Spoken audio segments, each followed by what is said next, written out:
चैत्र नवरात्रि नवमी के दिन कन्याओं को एक चीज जरूरी ही खिला देना। इतना पैसा आएगा कि संभाले नहीं संभालेगा।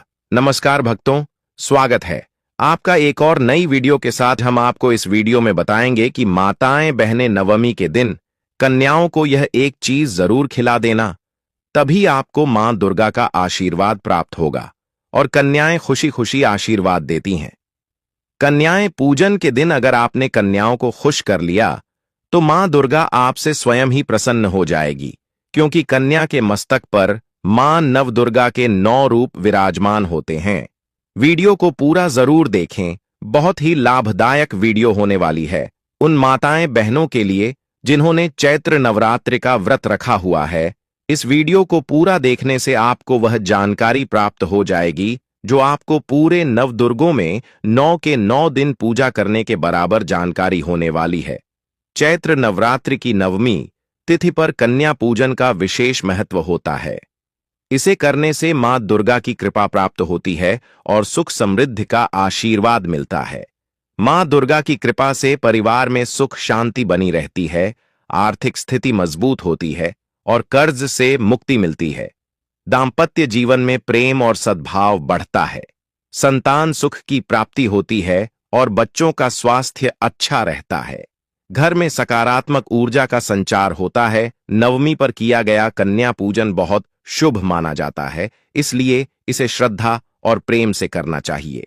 कन्या पूजन विधि 7, 9 या 11 कन्याओं को आमंत्रित करें। कन्याओं की संख्या 1 से अधिक और 11 से कम होनी चाहिए। इनके साथ एक बालक लंगूर को भी शामिल करें, जिसे भगवान हनुमान का स्वरूप माना जाता है। पैर धोएं, शुद्ध जल से उनके पैर धोकर आशीर्वाद लें। अगर कन्या छोटी कन्या ने आपको आशीर्वाद दे दिया तो समझो मां दुर्गा ने स्वयं जाकर आशीर्वाद दे दिया है। तिलक और आरती करें। कन्याओं के माथे पर रोली और चंदन का तिलक लगाकर का प्रसाद दें। दक्षिणा और उपहार दें। कन्याओं को दक्षिणा, वस्त्र, खिलौने या कोई अन्य उपहार देकर उनका सम्मान करें। आरती करें, भोजन कराएं। उन्हें पूरी, चना, हलवा और फल आदि भोजन के रूप में खिला सकते हैं। लेकिन कुछ ऐसी चीज हैं जिनको खिलने से कन्या बहुत ही ज्यादा प्रसन्न हो जाती है। माता रानी के 9 स्वरूप शैलपुत्री, ब्रह्मचारी, चंद्रघंटा मां, कूष्मांडा, स्कंद माता कात्यायनी, कालरात्रि महागौरी और सिद्धिदात्री की विशेष पूजा श्रद्धा और उमंग के साथ की जाती है। भक्तों, हमारे हिंदू पंचांग में माना गया है कि 9 दिनों में मां दुर्गा से जुड़ी सभी शक्तियां जागृत हो जाती हैं। इसलिए मैं मां दुर्गा की संपूर्ण विधि विधान से पूजा करने से आपकी सभी मनोकामनाएं पूर्ण होती हैं। भक्तों, सच्चे हृदय से कमेंट बॉक्स में लिखें, जय माता दी माता रानी आपकी सभी कष्टों को समाप्त करें, आपकी झोली खुशियों से सदैव भरी रहे। भक्तों को नवरात्रि का महापर्व 9 देवी अर्थात 9 कन्याओं को समर्पित है, क्योंकि इस चैत्र नवरात्रि में माता के 9 के 9 रूपों की विधि विधान से पूजा करने का विधान है। कन्या पूजन करने से हमारी समस्त पीड़ा दूर होती है, दुख दर्द दूर होते हैं, हर कष्ट दूर होते हैं, गृह क्लेश हमारे जीवन से हमेशा के लिए दूर हो जाते हैं और घर में धन से संबंधित जो भी समस्या है वह हमेशा के लिए समाप्त हो जाती है। घर का वास्तु दोष हमेशा के लिए खत्म हो जाता है। यहां तक कि पितृदोष, राहु दोष, मंगल दोष, काल सर्प दोष, मात्र कन्या पूजन से शनि से पीड़ित व्यक्ति को राहत मिलती है, सुकून मिलता है, घर में खुशियां आती हैं तथा अकाल मृत्यु घर में कभी नहीं होती। दोस्तों, आपको बता दें, इस बार माता रानी पालकी की सवारी पर पृथ्वी लोक पर आ चुकी है और भक्तों के कासन को दूर करेंगे। जब जब माता रानी पालकी पर सवार होकर आती है तब तक धरती पर फूल खिलते हैं और वर्षा होती है तथा हरियाली की उत्पत्ति होती है और जीवन सुगम हो जाता है। क्या होती है? तथा हरियाली की उत्पत्ति होती है और जीवन सुगम हो जाता है। किसके घर में? साक्षात मां जगदम्बा मां का आगमन होता है। इस बार के चैत्र नवरात्रि बहुत ही शुभ और मंगलकारी माना जा रहा है। इस बार 2025 में चैत्र नवरात्रि बहुत ही शुभ और मंगलकारी माना जा रहा है। नवरात्रि का शुभारंभ रविवार 30 मार्च 2025 से होगा और समापन रविवार 6 अप्रैल 2025 को होगा। कन्या पूजन की तिथि इस वर्ष अष्टमी और नवमी तिथि एक ही दिन 6 अप्रैल 2025 को पड़ रही हैं, इसलिए कन्या पूजन भी 6 अप्रैल 2025 रविवार को किया जाएगा। नवरात्रि पूजा का कैलेंडर 2025 30 मार्च रविवार, मां शैलपुत्री 1 अप्रैल मंगलवार, मां ब्रह्मचारिणी 2 अप्रैल बुधवार, मां चंद्रघंटा 2 अप्रैल बुधवार, मां कूष्मांडा 3 अप्रैल गुरुवार, मां स्कंदमाता 4 अप्रैल शुक्रवार, मां कात्यायनी 5 अप्रैल शनिवार, मां कालरात्रि 6 अप्रैल रविवार, मां महागौरी और मां सिद्धिदात्री अष्टमी और नवमी। इस वर्ष पंचमी तिथि का क्षय होने के कारण नवरात्रि 8 दिनों की होगी। कन्या पूजन 6 अप्रैल 2025 को ही किया जाएगा। ऐसे में आप अष्टमी और नवमी को इन दोनों तिथियां में कन्या पूजन अवश्य ही करें। कन्याओं को भोजन अवश्य शास्त्रों में 9 दिनों के चैत्र नवरात्रि को बहुत ही शुभ और मंगलकारी माना जाता है, और वहीं 8 दिनों के नवरात्रि को अच्छा नहीं माना जाता है। ऐसे में 10 दिनों के चैत्र नवरात्रि बहुत ही शुभ मानी गई है।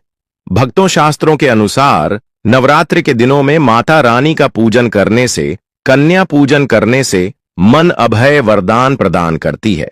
कुंडली में जो कष्ट होते हैं उन्हें ठीक कर देती है।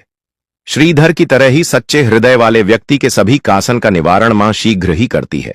मां की उपासना से विनम्रता का विकास होता है। सभी कष्ट, दरिद्रता, दुख कष्ट हो जाते हैं। नवरात्रि में माता रानी का व्रत और पूजन किया जाता है, लेकिन नवरात्रि के दौरान सबसे ज्यादा महत्व होता है कन्या पूजन का। दोस्तों, कन्या रानी जो होती है फूलों की पंखुड़ियां की तरह नाजुक होती है। कन्या पूजन सर्वोपरि है, श्रेष्ठ है। कन्या के रूप में स्वयं जगदम्बा देवी, माता वैष्णो, 9 देवियां अर्थात समस्त ब्रह्मांड उनके शरीर के कान कान में वास करते हैं। बहुत कम लोग जानते हैं 33 करोड़ देवी देवताओं का वास होता है। कन्याओं के मस्तक पर कन्या चाहे छोटा हो चाहे बड़ी हो, वह सदैव पूजनीय है, मां के समान मानी जाती है, भक्तों माना जाता है।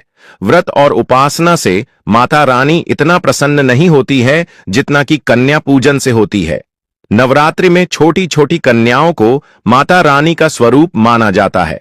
कन्याओं को भोग लगाया जाता है, उन्हें प्रसन्न किया जाता है और बदले में आशीर्वाद मांगा जाता है। अगर चैत्र नवरात्रि में किसी कन्या को भोजन करते समय अगर कन्या का हाथ आपके सर पर जाने अनजाने में या कन्या अपने आप से आपके सिर पर रख दें, तो समझो माता रानी ने आपको आशीर्वाद दे दिया। इसलिए कन्याओं को खुश करने के लिए गिफ्ट आदि उपहार वगैरह दिए जाते हैं। माना जाता है अगर कन्याओं को कोई भेंट दी जाए और वह उसे खुशी खुशी स्वीकार कर ले, तो इसका मतलब है माता रानी अर्थात माता वैष्णो नवा भेंट स्वीकार कर ली। जिन पर कन्याएं प्रसन्न होती हैं तो समझो उन्हें माता रानी का आशीर्वाद मिल गया और माता रानी की कृपा से उन्हें मुंह मांगा वरदान प्राप्त होता है। कन्या पूजन कोई मामूली पूजन नहीं होता। समस्त ब्रह्मांड में जो पूजा होती है उनसे बढ़कर कन्या पूजन को माना जाता है। 10 बार गंगा स्नान करने से और 100 बार यज्ञ करने से तथा 1000 बार यात्रा करने से जो पुण्य मिलता है, वह मात्र एक बार कन्या पूजन करने से करोड़ों गुना भक्त को मिल जाता है, प्राप्त हो जाता है। दोस्तों, इसीलिए कहा जाता है कि कन्याओं को सताना नहीं चाहिए। इससे समस्त ब्राह्मंड हम ही होती है। कन्याएं कोई मामूली नहीं होती। कन्या के रूप में स्वयं उनके मस्तक पर विराजमान होकर स्वयं देवी चलकर आपके घर तक आती है। नवरात्रि में 2 साल से लेकर 10 साल तक की कन्या का पूजन होना चाहिए। अष्टमी अथवा नवमी को कन्याओं के पैर धोकर भोजन करना, उपहार आदि देना श्रेष्ठ माना जाता है, दुर्लभ माना जाता है। ऐसा मौका कभी हाथों से नहीं जाने देना चाहिए। इस दिन जितना ज्यादा हो सके कन्याओं को हाथ पकड़कर पैर पड़कर अपने घर तक लेकर आए। भक्तों, वीडियो में आगे बढ़ने से पहले आप अपनी राशि भी कमेंट बॉक्स में जरूर डाल दीजिएगा। यदि हमारे पास कोई उपाय होगा तो वह हम आपके कमेंट का रिप्लाई में बता देंगे। कोई भी राशि के अनुसार अगर उपाय करता है तो माता वैष्णो बड़ी प्रसन्न होती है और ऐश्वर्या धन प्रदान करती है, मालामाल बना देती है। इसीलिए राष्ट्रीय कमेंट में जरूर छोड़े और हां, माता को एक लायक जरूर करें। लायक करने में कंजूसी ना करें तो कैसे करें? कन्याओं का स्वागत। कन्या जब आपके घर आए तब सभी के पैरों को दूध और पानी से उनके पैरों को धुलना चाहिए। खासकर मर्दों को कन्याओं के पर आवश्यक होने चाहिए। इससे मैया वैष्णो प्रसन्न होती है। दोस्तों, फिर उसके बाद कन्याओं को किसी साफ जगह पर जमीन पर कपड़ा बेचकर बैठना चाहिए। उनके माथे पर अक्षत फूल और कुमकुम लगाना चाहिए। फिर उसके बाद भोजन ग्रहण करवाना चाहिए। लेकिन हमेशा याद रहे, कन्याओं को थाली में 3 पूरियां कभी न रखें। इस शुभ नहीं माना जाता है, अशुभ माना जाता है। 3 पूरियां तथा 3 रोटियां करने वाले व्यक्ति के लिए निकल जाती है और जेल में कैदियों के लिए दी जाती है। ऐसे में कन्याओं को उनकी थाली में 3 पूरी कभी ना दें। 1-2 करके पूरियां दे सकते हैं। इससे 3 संख्या बढ़ जाती है और दोष भी नहीं लगता। दोस्तों, कन्याओं को खाना खिलाने के बाद अंतिम में कन्याओं के सर पर लाल चुनरी उड़ाना चाहिए और भोजन में आपको खीर, पूरी, हलवा, चना तथा आलू की सब्जी, छोले वगैरह की सब्जी खिलानी चाहिए। पनीर आदि भी खिलाया जा सकता है। वैसे माता रानी का प्रिय भोजन खीर, हलवा, पूरी और बोले आदि ही है। लेकिन भूल से भी लहसुन और प्याज का इस्तेमाल कभी ना करें, अन्यथा अनर्थ हो जाएगा। आप सभी लोग जानते हैं कि नवरात्रि में लहसुन प्याज का सेवन नहीं किया जाता, क्योंकि लहसुन प्याज की उत्पत्ति स्थान से कर से हुई है और ज्यादातर लहसुन प्याज का उपयोग तामसिक आहार के लिए किया जाता है। इसलिए लहसुन प्याज युक्त भोजन कन्याओं को नहीं खिलाना चाहिए। पैकेट खेलते हैं, जो कि घोर अनर्थ माना जाता है, क्योंकि इसमें लहसुन प्याज का इस्तेमाल होता है, जिसके कारण आपका व्रत खानदान हो सकता है। मां दुर्गा क्रोधित हो सकती है, जहां अपने 9 दिनों तक लहसुन प्याज का परहेज किया, लेकिन आपकी एक गलती पूरे व्रत को खंडित कर सकती है। इतना भी नादान नहीं बनना चाहिए कि माता रानी रुष्ट हो जाए और कन्याओं को भी अशुद्ध होना पड़े। छोटी छोटी कन्या जो होती हैं, उनके मस्तक पर माता रानी का आशीर्वाद विराजमान रहता है। अगर वह कन्या आपके आशीर्वाद देना, तो आपकी जिंदगी प्रबल हो जाएगी। इसलिए कन्या को ऐसी चीज ना खिलाए जिससे कि आपका व्रत खंडित हो जाए और कन्या अपवित्र हो जाए। कन्याओं को डब्बा बंद कोई भी ऐसी चीज ना खिलाए जिसमें लहसुन प्याज होता है। कई चीज ऐसी होती है मार्केट में जिसके अंदर लहसुन प्याज का इस्तेमाल होता है। ऐसा आप कभी मत करना दोस्तों। कई लोग कन्या पूजन में खाना घर पर नहीं बनाते और मार्केट से रेडीमेड लाकर ही खिलते हैं तथा दही जलेबी खिलाते हैं, जो कि शुभ नहीं माना जाता है। दोस्तों, ऐसा खाना खिलाते हैं जिनके घर में मान लीजिए कोई दुर्घटना आदि हो गई है, या घर में कोई बीमार है, या कोई मुसीबत है, तब वह ऐसा करते हैं। लेकिन अगर आप स्वस्थ हैं, आपको कोई पीड़ा नहीं है, तो ऐसा भूल कर भी नहीं करना चाहिए। माता रानी दही जलेबी नहीं, आपके हाथों का बना भोजन खाना चाहती है, आपका प्यार चाहती है। फिर चाहे आप घर में एक ही पूरी क्यों ना बनाएं, माता के लिए आप स्वयं ही अपने हाथों से माता रानी को भोजन खिलाए। देखिए, भले ही आप दही जलेबी खिला सकते हैं, परंतु माता को घर का बना हुआ शुद्ध भोजन ही अति प्रिय है। खासकर चैत्र नवरात्रि के दौरान घर में पक्का खाना अवश्य बनाना चाहिए। माता रानी बहुत प्रसन्न होती है। घर का बना पक्का खाना ही कन्याओं को खिलाना चाहिए। हमेशा याद रखें, कन्याओं को प्लास्टिक के बने धोने में खाना नहीं खिलाना चाहिए। ऐसे बर्तन पूजा पाठ के लिए शुभ नहीं, अशुभ होते हैं। जानवरों की हड्डियों द्वारा बनाए जाते हैं, इसीलिए ऐसा पाप मत करना। कन्याओं को हमेशा उसकी स्टील दिल के बर्तन या पत्तों से बने बर्तनों में ही भोजन करना चाहिए। बहुत ही शुभ माना गया है। अगर पेड़ के पेट में भोजन करते हैं तो माता अभय वरदान प्रदान करती है। दोस्तों, एक और बात हम आपको बताने वाले हैं कि यदि चैत्र नवरात्रि के समाप्त होने के बाद यदि बीच में कन्या पूजन में शुक्रवार का दिन पर किया जाए, तो कन्याओं को कोई भी खट्टी चीज नहीं खिलाना चाहिए, क्योंकि शुक्रवार का दिन माता संतोषी को समर्पित होता है और माता संतोषी नवरात्रों के दिनों में सक्रिय अवस्था में होती है, यानी वह भी 9 देवियों के साथ में आपके घर में आती है। इसीलिए कन्याओं को भूलकर भी शुक्रवार का दिन खट्टी चीज घर में नहीं बनना चाहिए और कन्याओं को भी खट्टी चीज नहीं खिलाना चाहिए। घोर पाप लगेगा, आपका किया कराया सब बर्बाद हो सकता है। खट्टी चीजों से माता संतोषी रुष्ट हो सकती है, किड सकती है, आपको श्राप दे सकती है। इसीलिए नादान न बने दोस्तों। भोजन करने के बाद कन्याओं की थाली में एक लौंग जरूर रखना चाहिए, क्योंकि लौंग देवी शक्ति तथा दुर्गा मां को बहुत प्रिय है। लौंग माता शक्ति का प्रतीक होती है। लौंग में नवदुर्गा का वास होता है। इन 9 दिनों में माता रानी को लौंग का भोग लगाया जाता है। तो खाना खाने के बाद कन्याओं को लौंग अवश्य अर्पित करें। माता रानी को अमित से बढ़कर लौंग प्रिय है, इसीलिए कन्याओं को थाली में चुपचाप एक लांग जरूर रखें। आपका भाग्य चमक जाएगा। माता लक्ष्मी आपके जीवन में धान की कोई भी कमी नहीं होने देंगे। कन्याओं को खुश करने के लिए उनकी थाली में दक्षिण डालें, ताकि आपके घर में संपन्नता बनी रहे तथा धन की कोई भी कमी ना हो। कन्या जब आपके घर से खुशी खुशी धन लेकर जाती है, तो वह भी आपको खुशी खुशी कई गुना आपको धन प्रदान करती है। इस समय कंजूसी मत करना। शास्त्रों में बताया जाता है कि कन्या जितना खुश होती है, माता रानी उतना ही जल्द फल की प्राप्ति प्रदान करती है। ऐसे में आप कन्याओं को चॉकलेट बॉक्स दे सकते हैं तथा खूबसूरत कपड़े दे सकते हैं। याद रहे, काले कपड़े ना दें और स्टील के बर्तन भी गिफ्ट के तौर पर दे सकते हैं। याद रहे कि कन्याओं को लोहे का कोई भी सामान नहीं देना, नहीं तो राहु केतु का प्रभाव आपके जीवन में प्रवेश कर जाएगा। राहु काल तथा राहु दोष आपको लग जाएगा। आप बर्बाद भी हो सकते हैं, तो उनके चरण जरूर झूले और अपने मन में अपनी प्रार्थना को पूरा करें। सच्चे दिल से मांगी मुराद माता रानी अवश्य ही पूरी करती है। सच्चे दिल का मतलब होता है मन में कोई भी लालच ना हो, और अगर वह लालच माता को पाने के लिए बन जाए तो उसे बोलते हैं सच्ची श्रद्धा और सच्ची भक्ति। ऐसी भक्ति के आगे स्वयं 33 करोड़ देवी देवता आपको नमस्कार करते हैं।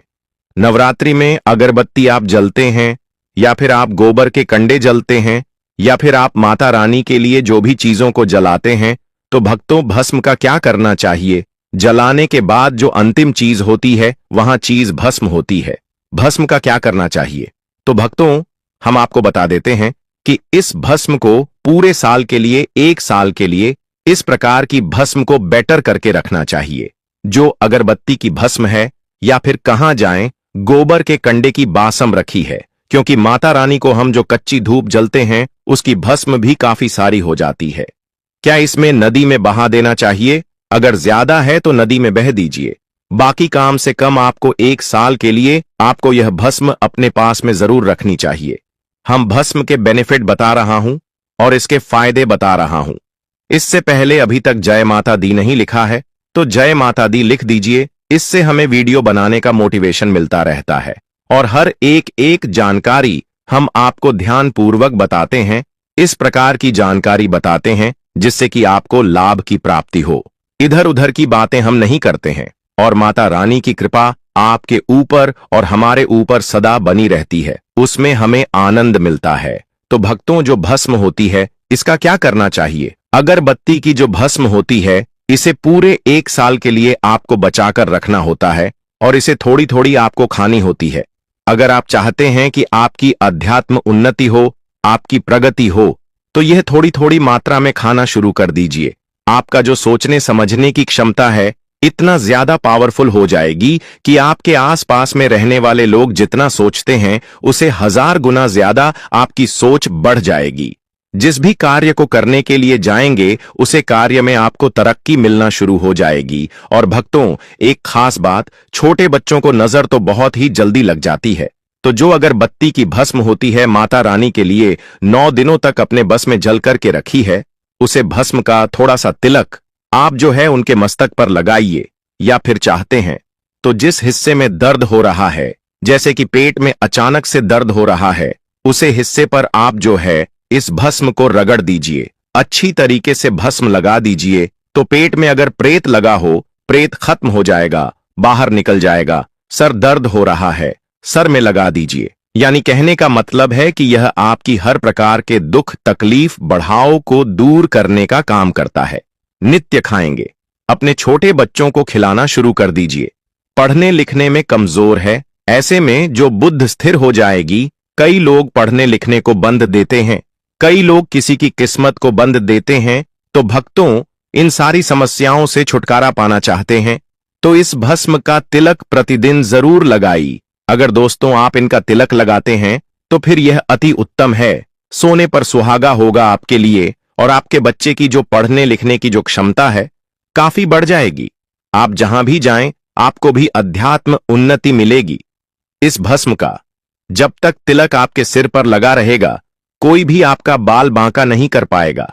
और भक्तों को यदि आपके ऊपर कोई व्यक्ति तंत्र विकार करता है या करने का प्रयास भी करेगा तब भी नहीं लगता है। आइए जानते हैं कि ज्योत की बात का क्या करना चाहिए। आप में से अधिकतर भक्त या तो नदी में बहा देते हैं और अधिकतर लोग हैं यह धन स्थान पर रखते हैं। इससे फायदा नहीं मिलता क्योंकि यह कोई साधारण नहीं है, मां दुर्गा का आशीर्वाद होता है। यह साक्षात मां दुर्गा की कृपा होती है, प्रसाद होता है। 9 दिन तक अखंड जलने के कारण यह चैतन्य हो जाता है, इसमें प्राण आ जाते हैं, इसमें शक्ति आ जाती है। इसीलिए इसे पहनने के बाद कई प्रकार से फायदे मिलते हैं। अगर आप इस प्रकार के फायदे लेना चाहते हैं तो यह ज्योत की बात अवश्य धारण करें। दोस्तों, अगर आप वाकई में मां वैष्णो की कृपा पाना चाहते हैं तो कमेंट बॉक्स में लिखें, जय माता दी, माता रानी आपकी झोली खुशियों से भर दे। क्षेत्र नवरात्रि में छोटी छोटी कन्याएं यूं कहें कि माता रानी स्वयं आपके घर आती हैं। इसीलिए हमने आपको यह जो भी चीज बताई उन बातों को ध्यान में रखकर ही कन्याओं को भोजन खिलाना चाहिए। इसी के साथ आपको हम बता दें कि क्यों भोजन आप कन्या पूजन के लिए बनाते हो। उसमें से 2 पूरी निकालकर गाय को जरूर खिला दें। अगर इस दिन गाय आपके घर के दहलीज पर आ जाए तो आपको 2 पड़ी और हवा जरूर ही गाय को खिला देना चाहिए। गाय माता लक्ष्मी का रूप है। गाय के शरीर पर 33 करोड़ देवी देवताओं का वास होता है। अगर आपने गाय को यह चीज खिला दे तो 33 करोड़ देवी देवताओं का आशीर्वाद आपको प्राप्त हुआ और आने वाले कुछ ही दिनों में आप धनवान बन जाओगे। दोस्तों, हमारे द्वारा बताइए जानकारी आपको कैसी लगी, कमेंट बॉक्स में जरूर बताएं और कमेंट बॉक्स में पूर्ण श्रद्धा भाव से लगता है। जय माता दुर्गा, माता रानी कृपा आप पर और आपके परिवार पर सदा ही बना रहे। वीडियो अच्छा लगा हो तो वीडियो को लाइक कर देना, चैनल को सब्सक्राइब जरूर ही कर लेना ताकि इसी प्रकार की और भी ज्ञानवर्धक जानकारी आपको सीधे नोटिफिकेशन के माध्यम से प्राप्त होती रहे। वीडियो के अंत तक बने रहने के लिए आप सभी का धन्यवाद। मिलते हैं नेक्स्ट वीडियो में, तब तक के लिए।